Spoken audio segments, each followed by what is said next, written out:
A trusted voice of truth and light. God gave me a gift. I shovel well. I shovel very well. And a rally point for those who've accepted the reality that they are not sheep. We've got a blind date with destiny. And it looks like she's ordered the lobster. This is the Bryan Hyde Show. Well, hello there and welcome to the show. I'm glad you could join us today. By the way, I have some great sponsors. I want to give a quick shout out to them. MonticelloCollege.org, pure-light.com, hslammo.com, and I'm happy to welcome the Heather Turner team at Patriot Home Mortgage. This will be of a special interest to my friends in the Utah area, particularly those who are part of the mass exodus of people moving to the Intermountain West. If you're looking for a home, I'll show you how to get in touch with the Heather Turner team at Patriot Home Mortgage. We welcome them aboard and encourage you to contact our sponsors. Let them know, hey, I listen to the show, and hopefully if you need their product, you need their service, you'll do business with them or maybe refer somebody who will. You'll find a link to all the sponsors in the show notes at thebryanhydeshow.com. So, I'm seeing a pattern, and you know what? Maybe I'm seeing this wrong. I mean, it's totally possible that maybe I'm just, my imagination's running away with me, but it seems that right now we are seeing a very strong push on the part of the mainstream media as well as certain political leaders to not only create the impression that, boy, there's just some kind of violence going on here. There's gun violence everywhere. I keep hearing the term, the mass shootings. Mass shootings are off the charts this year. And I can't help but think, this all seems to be leaning towards a push for, folks, I'm sorry, but we've just got to take away the guns.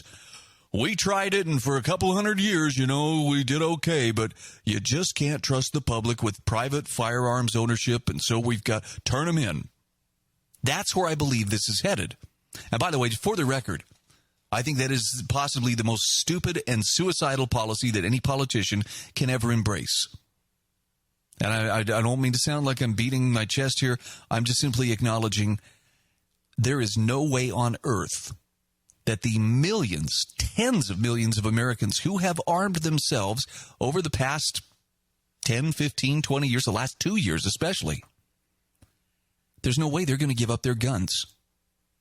So if you're someone who wants to see bloodshed, you want to see some of the ugliest things that you'll ever see in your life, well, keep encouraging those politicians to do something and get tough on crime and, make sure that gun violence is being addressed. And those of you in the media who keep beating this drum too. I hope that when you get what you are angling for, you recognize that this is what you asked for. This is what you wanted. Meanwhile, tens of millions, perhaps hundreds of millions of peaceful citizens who own firearms and have committed no crime and have no inclination to commit crime or violence against anybody are in very real danger of becoming criminals. Not because they've done something wrong, but simply because someone with a pen put words on paper and said, there, now it's official, I can treat you like a criminal. Don't treat them like criminals. Don't treat us like criminals. You won't like us when we're criminals. We simply want to be left alone. But I think, this is where, maybe I've gone off the rails for some people. If I understand if you just can't go there with me, I think that we are being conditioned, or at least trying to be pushed into believing that, boy, there's such a surge of violence right now in America. The only solution is we've got to disarm the people who are dangerous. And I just have this sneaking suspicion that the people who are deemed dangerous are going to be anyone who, they're going to be the people who believe in freedom. Not the ones who are out there actually burning, down businesses, looting businesses, stealing, robbing, raping, etc. The aggrieved ones who we're supposed to just try to understand why they're doing this. So let me unpack this just a little bit. Today, the Biden administration announced there will be new, direction for the federal government in fighting gun violence. And listen to some of the things they're suggesting. The president says we're going to crack down on gun sellers who violate federal laws with a new zero-tolerance policy.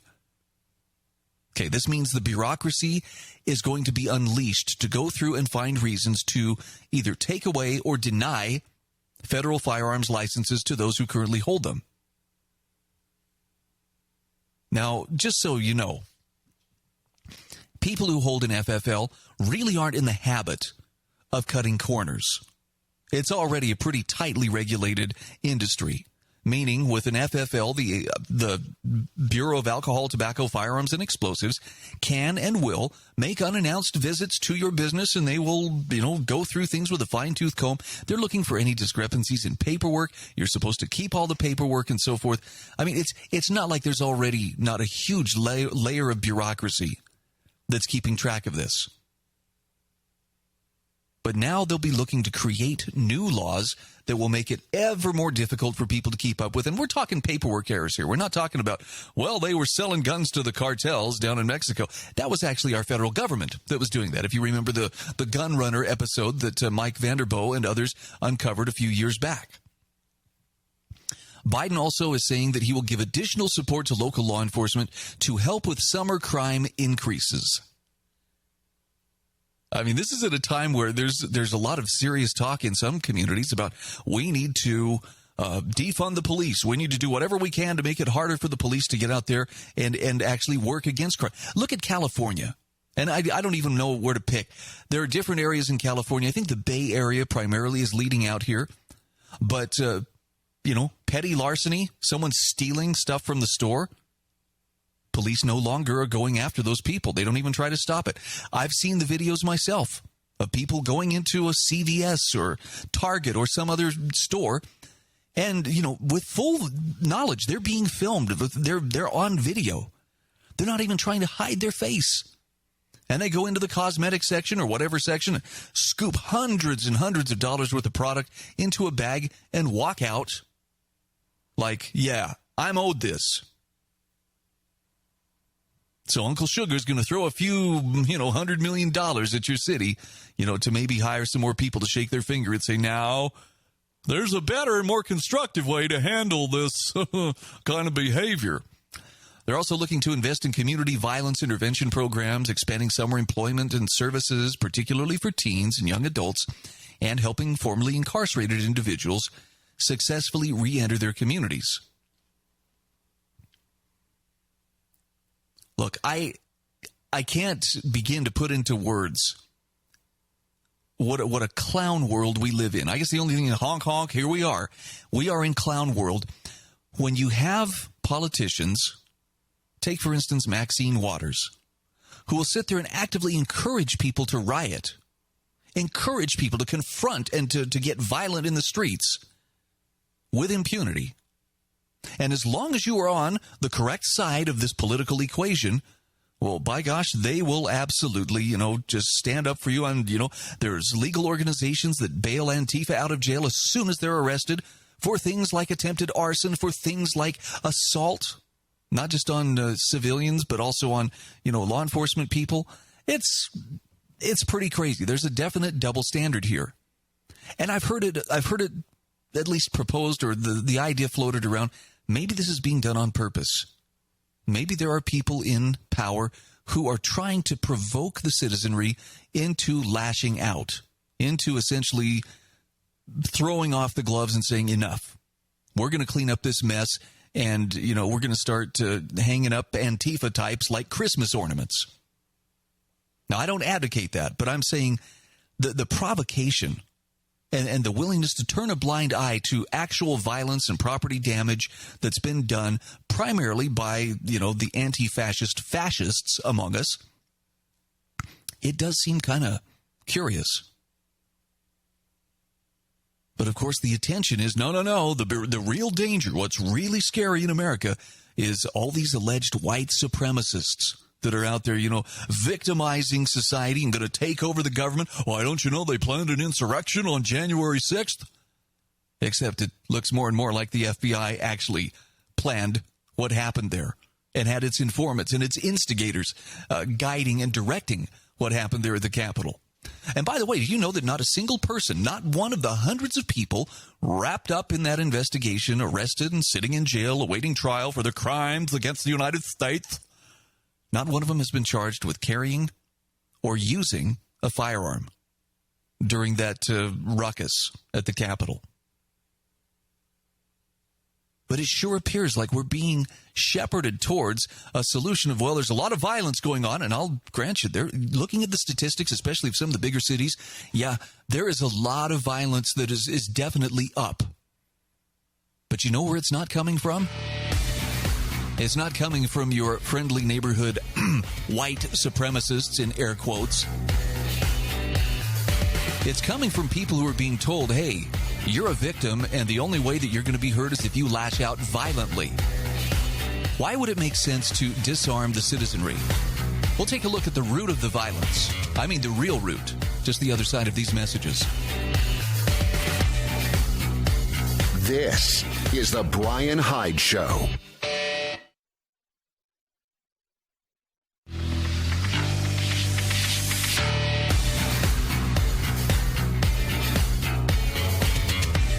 This is the Bryan Hyde Show. All right, we are back. So let's talk about some of the violence going on in America today. And look, I think that there probably is a pretty good spike in violent crime taking place. If you haven't seen the most recent statistics for violent crime, you might want to brace yourself because there is definitely an uptick. But what's the real root of today's violence? Right? I mean, could it really be white supremacist gangs? I'm sorry, I don't buy that. I think it's something a little more fundamental. In fact, there's a terrific article by Annie Holmquist on intellectualtakeout.org that explores the root of today's violence and chaos, and it actually finds that the warning signs have been there all along for anyone who was paying attention. Annie Holmquist says, another weekend, another round of shootings. We've only hit the summer solstice, and already we're off to the races of chaos and crime. By the way, per usual, the biggest rampage came from Chicago, where 54 people were shot over the weekend, 21 on Saturday night alone. But Chicago's not the only city having problems. A report from Minneapolis shows gunshot victims in that city have risen by 90% in 1 year. Dallas reports homicides within its borders are outpacing last year's totals. And she actually posts a chart here with the caption, the person who posted it had the caption, a picture's worth 1,000 words. Atlanta, homicides up 58%, shootings up 40%. New York City, homicides are up 13%, shootings up 64%. Portland, this is where you'll need a chair. Homicides are up 533%. Shootings up 126%. Chicago, homicides up 5%, but shootings are up 18%. L.A., homicides up 22%, shootings up 51%. Philadelphia, homicides up 37%, shootings up 27%. Now, one of Saturday night's shootings in Chicago brings the violence up close and personal via social media, which shows a gang of black males piling on top of a young couple who were celebrating a Puerto Rican holiday. As the gang scatters, one member stays, firing a gun point blank into the back of the head of the male victim, who then falls on top of his already injured female companion. Now, such blood, violence, and careless disregard for life is yet another sign that our world is falling apart. Annie Holmquist says, for those who sit and watch in horror, trying to figure out where we went wrong and how to reverse course, she says, I have good news for you. There is a way. That way is a return to the spiritual. So, if you stuck with me this far, hopefully this is where the payoff is. I'm not just trying to scare you, but I'm trying to say, I think she has a point here. And if you are looking for a viable way to get things back on track, starting with yourself, this is a place to look. Look to the spiritual, not just to, do we have enough laws and do we have enough coercion to make this happen? Russian writer Alexander Solzhenitsyn expounded on the lack of spirituality as the root of our troubles in his 1978 commencement address to students at Harvard University. Solzhenitsyn, best known for the Gulag Archipelago, a work based on his experiences in communist prison camps, addressed the decline of Western civilization.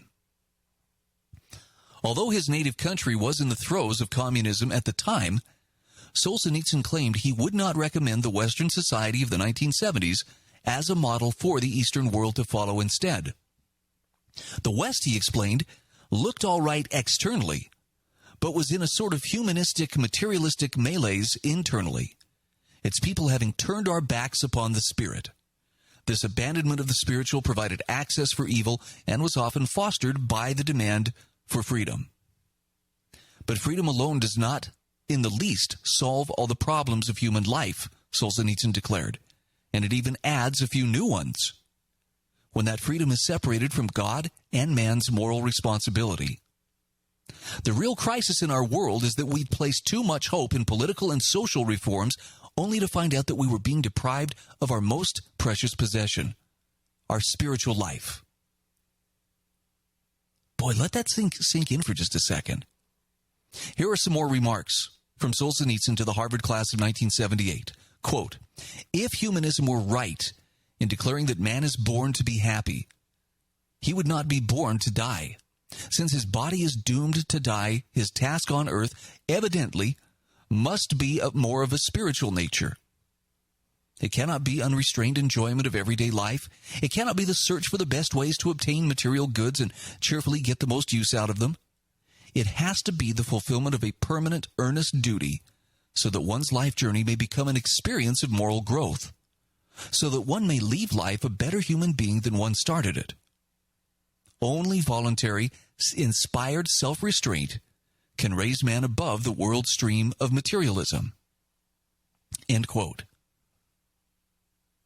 Now, I want to add to this, one of my favorite quotes from Solzhenitsyn was the realization he had when he was saying, bless you, prison. Thank you, prison, for revealing the truth to me as I lay there upon the rotting straw. And my mind came to understand that the world was not about materialism as we'd been taught, but about the maturing of the human soul. Now, I realize that's not a message everybody is ready to hear at this point. But I'm just going to stick my neck out and say, if you've stumbled across this program, and if you've stuck it out with me through the first segment where I'm ranting a little bit, and you're still, hanging on, well, maybe he'll get to something good, I submit that it's probably something like that you're looking for. And I'm okay with the fact that not everybody is looking for this message. But the ones who are looking for it need to know, yes, it's out there. Annie Holmquist, I think, lays it out beautifully. She says the crime we see on our city streets may look nothing like nothing more rather than senseless chaos. But she says what's really happening is a quest to elevate the self and to achieve material happiness. Many of these criminals have been taught that the color of their skin is the reason they have an unhappy life.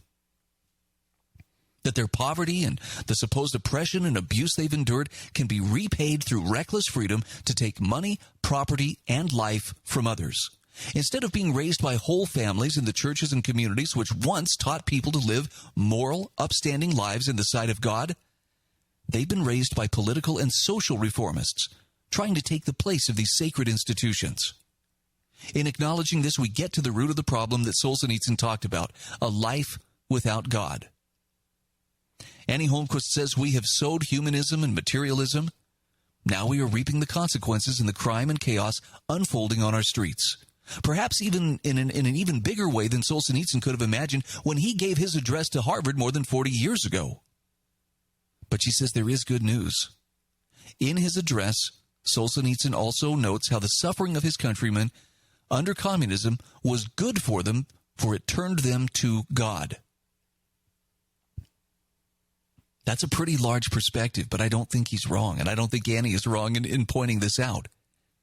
She says the crime and chaos escalating before our eyes is already causing us great suffering and will likely only continue to do so in the future. Sometimes we humans have to get to the very bottom before we can begin to climb out of the hole we're digging for ourselves. Perhaps this suffering caused by our quest for humanistic materialism and our abandonment of the spiritual will actually bring us full circle to the root of the problem and get us to re-embrace God and His ways, setting us back on the path to true freedom. Now, like I say, I understand not everybody is ready for this message. Not everybody believes in God. Not everybody, believes in spiritual reality. Frankly, had I not experienced some of the things that I've experienced in my life, I would probably be a skeptic of these things as well. But that's not where I find myself. In fact, frankly, the older I get, the more I realize that most of what I know and love about freedom comes from the understanding that it is one of the greatest gifts that our Creator could ever bestow upon us. But it's not for everybody. You have to be the kind of person who can handle freedom, or it will destroy you. Think of the people who are deeply in debt, committing suicide because they have, no financial hope whatsoever. Think about the people who use their freedom to go out and commit infidelity or to predatorily prey upon, young people sexually. They paint themselves into a corner of consequences from which there is no escape. Drug addiction, you get the picture. So what if the answer was as simple as getting ourselves spiritually back into shape? This is the Bryan Hyde Show.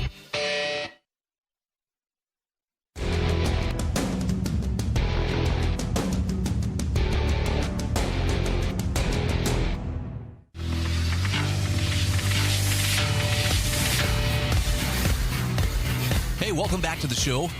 Thank you so much for being a part of our audience here as we are examining truth and light and just trying to make sense of everything that is worth making sense of.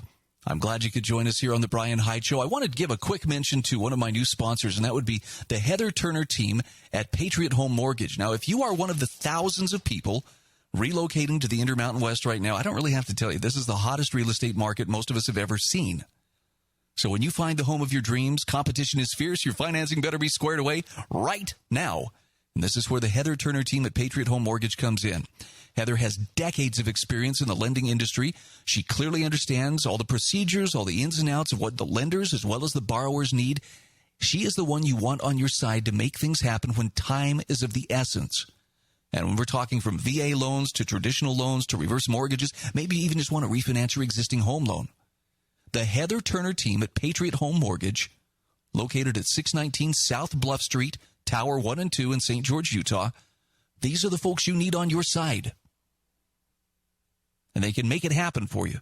Count on their experience. Count on their insight. Call 435-703-4522. By the way, there is a link in the show notes at thebryanhydeshow.com. Heather's NMLS ID is 715386. Patriot Home Mortgage is an equal housing opportunity lender.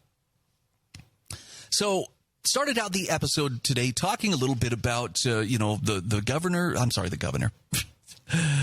President Potato Head is pushing hard for gun control. And he realizes Congress is not likely to get anything through at this point. It's just not likely to happen. So, the problem here is he's going to have to try and do it through executive orders. And these can be tricky, to put it mildly. So little things that make a big stink, but nonetheless are going to be used to incrementally move us towards greater and greater gun control. However, there are states that are saying, that's not going to fly here. In fact, Missouri just put its foot down by passing the Second Amendment Preservation Act.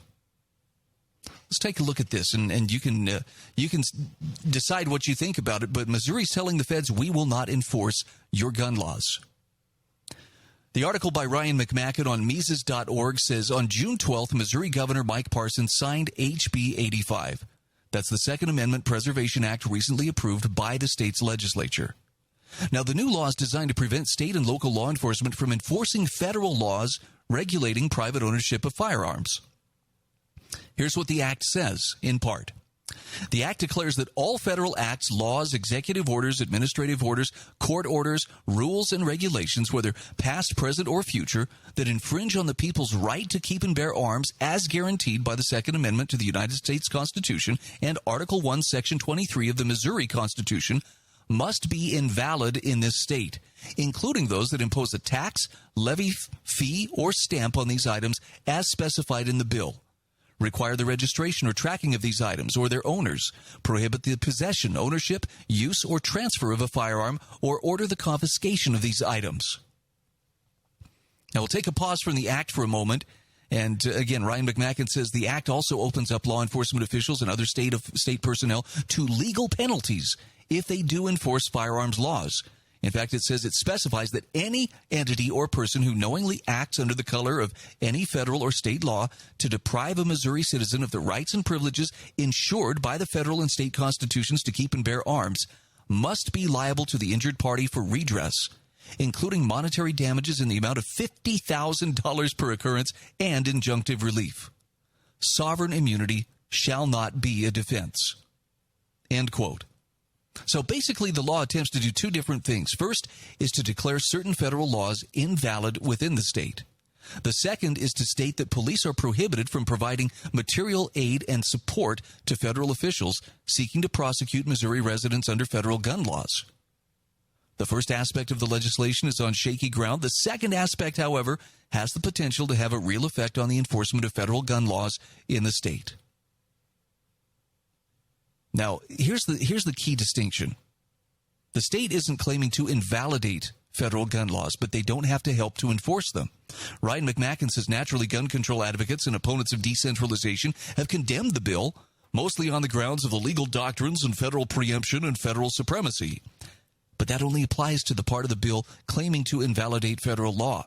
National Public Radio, for instance, quotes law professor Stephen Vladek, who states, "If I'm a resident of Missouri, I am no less subject to federal gun laws today than before the law was passed." Now, this is true in the strict legal sense.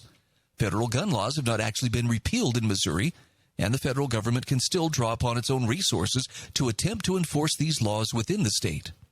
Now, on the other hand, by directing state officials to not enforce federal laws in the state, the new act makes it more difficult to enforce federal law and deprives the federal government of resources it has long assumed it could call upon whenever it wanted. I mean, after all, the federal government has long regarded state and local police as valuable partners who act as informants and provide personnel, firepower, jails, and other amenities that make it easier for federal officials to arrest and prosecute locals. Now, if the new Missouri legislation truly leads to a situation in which federal officials can't count on any state or local manpower, this will mean a de facto decline in the ability of federal officials to enforce federal law in the state. Now, if you're wondering, that's not unprecedented. During the 1850s, for example, state governments passed laws prohibiting state officials from assisting federal agents who sought to enforce the federal Fugitive Slave Acts. But there's a much more recent example we can look to better understand Missouri's new law. We've already seen this tactic at work in the realm of federal marijuana laws. For example, when Colorado voters approved Amendment 64, which helped legalize recreational marijuana in the state, the result in practice was very similar to what Missouri is attempting. Amendment 64 declared marijuana to be legal in the state under a broad variety of circumstances, and the text of the amendment simply stated that marijuana would be legal for people in Colorado over 21 years of age. Now, this invalidated state and local laws outlawing marijuana. Of course, marijuana continued to be illegal under federal law, and federal officials were free to enter the state and prosecute business owners and individuals who owned, bought, and sold marijuana. Yet this rarely happened. Now, there were some efforts and numerous threats by federal officials to crack down on locals in Colorado, but those efforts proved to be anemic. They know they're outnumbered, right? They know that there's just too many people disregarding their law. So it should be noted that the Colorado amendment and enacting legislation was in fact much more mild than the Missouri legislation. The amendment did not explicitly prohibit state officials from cooperating with federal officials, but the result in practice was similar. State and local law enforcement backed off substantially from all enforcement efforts, and federal law came to be seen as an alien force working contrary to the interests of the policymakers of both parties. Colorado members of Congress from both parties introduced and supported legislation seeking to limit federal enforcement of marijuana laws in Colorado or states that had legalized the use and possession of marijuana. And Ryan McMaken points out, moreover, when it was thought that the Trump administration might finally crack down on Colorado residents using marijuana, state legislators did introduce legislation specifically prohibiting state officials from cooperating with federal officials in arresting a Colorado citizen or a person lawfully present in Colorado for committing an act in Colorado that is a Colorado constitutional right. By the way, that legislation passed in the House but failed in the Senate. Today, federal marijuana prohibitions and enforcement in Colorado have been significantly limited and scaled back. So some of the lessons we can take from this is, first of all, public opinion matters. Part of the reason marijuana legislation at the state level has worked so well in pushing back against federal law is that public opinion is on the side of legalization. And as more and more states move to legalize marijuana, it became clear that the public in general and many members of Congress had little interest in really pressing the issue. That is, cracking down on marijuana users apparently just didn't have much of a national support base. Congress and the White House have been unwilling to legalize marijuana, but they also have been unwilling to push the issue, apparently. State-level moves to legalize marijuana have not made federal law invalid in any de jure sense, but they've gone a long way towards doing so in practice. So the question is, can opponents of federal gun laws copy the Colorado strategy? Can Missouri succeed in the way efforts to legalize marijuana have succeeded through state legislation? Well, that's going to depend on both public opinion and the willingness of other state governments to join in. In other words, other states have to take similar steps just as other states joined Colorado. As Alaska, California, Washington, Massachusetts, and other states joined Colorado in legalizing marijuana, this made it all the more clear to federal law enforcement agencies that they shouldn't expect a groundswell of support should they decide to show the governments in those states who's boss. So a couple other lessons. Meaningful reform began at the state level and indirectly forced the hand of federal officials. It was only after states began saying we're not going to do what the federal government wants that Congress and federal agencies began to lose their nerve to force those federal regulations on states. In other words, the political strategy of effectively ignoring and nullifying federal marijuana laws has clearly been effective. Why wouldn't it work with gun laws as well?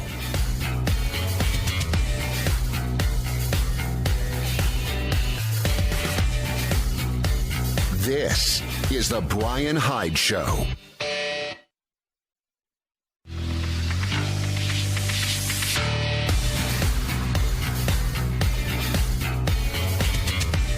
This is the Bryan Hyde Show. All right, welcome back to the show. By the way, please visit my website, thebryanhydeshow.com, and that's where you will find complete show notes. You'll find links to the various articles or various guests that I have on the program. I would encourage you, spend some time on there. I have great resources for wrong thinkers like yourself, not to agree with me and everything that I say, but just to get a little bit better informed take of some of the things that are going on and making sure that you're questioning some of the official narrative, some of the official stories that we're being told as if we're little children who have to be told everything to believe. I wanted to shift gears and talk a little bit about critical race theory in the classroom, because this is becoming a huge hot-button issue. I mean, I just watched a couple videos earlier this morning of parents speaking out at apparently a school board meeting in Loudoun County, Virginia, getting arrested. Why? Well, because school board members didn't want to hear anything about these parents' complaints, and the parents were insistent, hey, you're going to listen to my complaint. My kid goes to your school. You work for me, blah, blah, blah. Oh, here's the sheriff and his deputies to take these good citizens away and trespass them from the meetings. I mean, it seems like it's becoming a very contentious issue, whether it was intended to or not. That's the end result. And yet, as much as I really don't want to see this kind of stuff taught, I think it's unnecessarily driving wedges between people and teaching children to hate.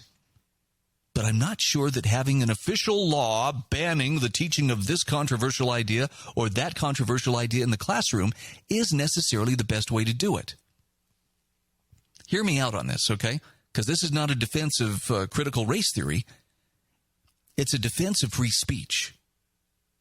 And if we say, well, we think it's good for the government to, make sure that they are prohibiting this particular idea or that particular idea in the classroom, it just opens up the door to where we see that same idea turned around and jammed down our throats as soon as the pendulum swings and someone who doesn't agree with us is in power. I mean, come on. If you are a Christian, if you are a person who believes in the Judeo-Christian heritage, you've already seen that government force has been used to separate as many of your ideas from, the public education classroom as possible. And I'm not suggesting that's the reason why public education classrooms were invented in the first place.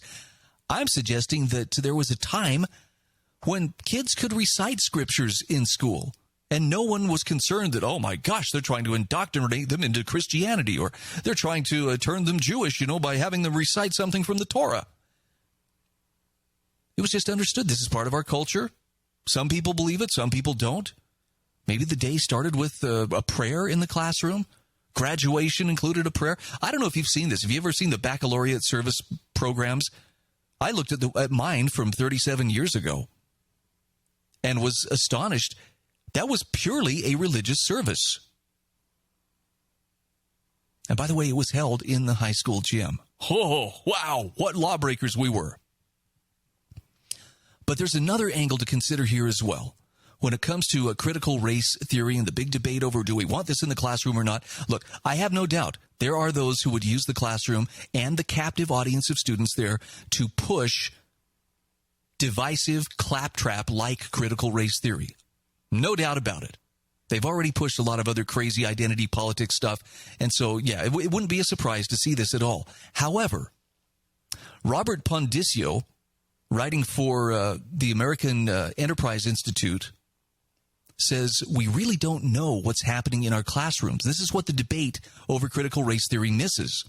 He says, as a new teacher in a South Bronx public school 20 years ago, I remember being surprised and a bit overwhelmed by the response of my staff developer from Columbia University's Teachers College when I asked innocently what materials I was supposed to use to teach a particular reading lesson.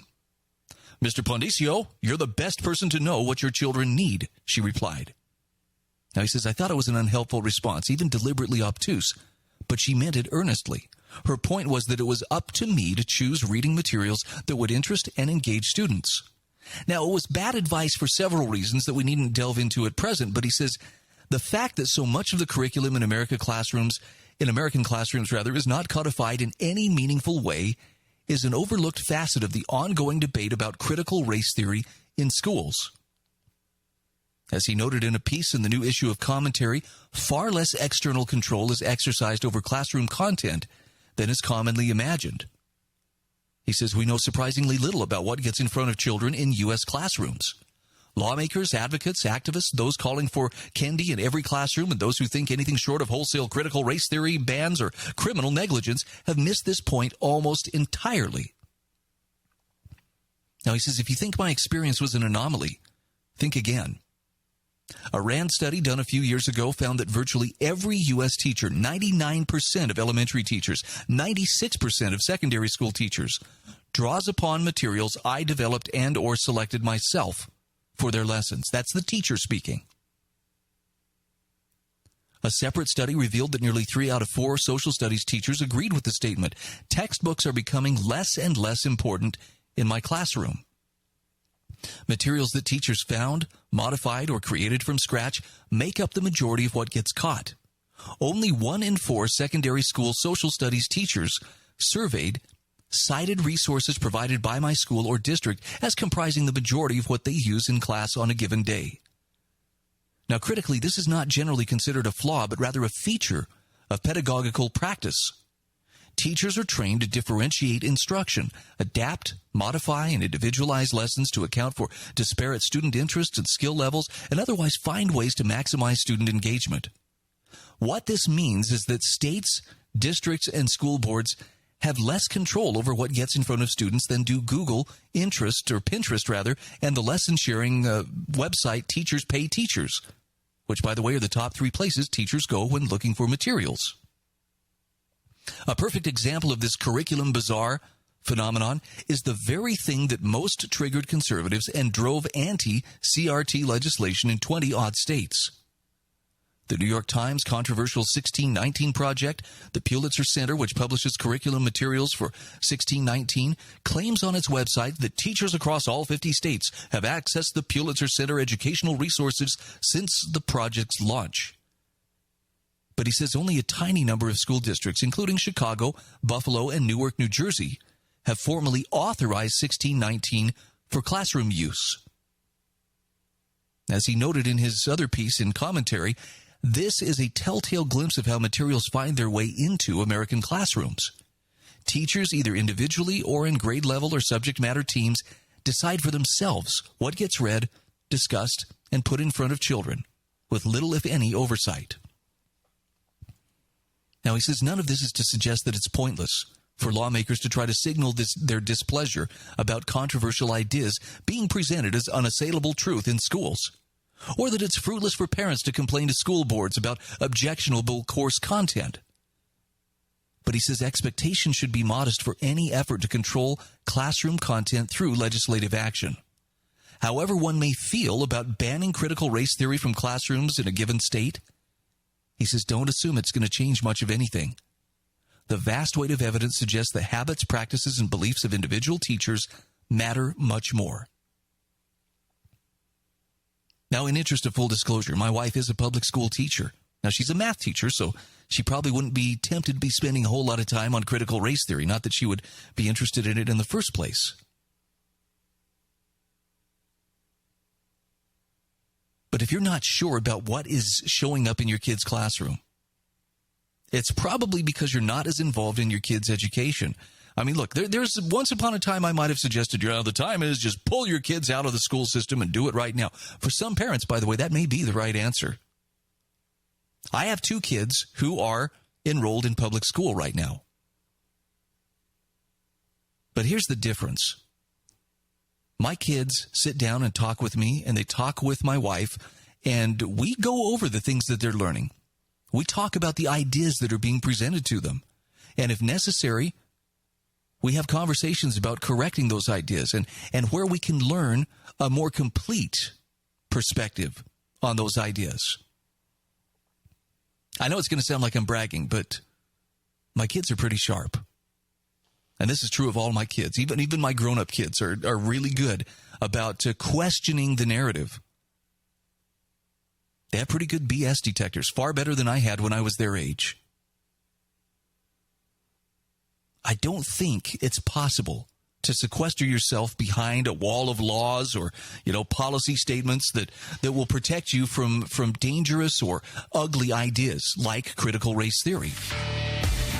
Instead, it falls on us to think clearly and independently and to, as best we can, propaganda-proof ourselves so that when someone presents really ugly, garbage-filled ideas, we can confidently just turn our back and walk away from them without ever breaking stride. Just something to think about.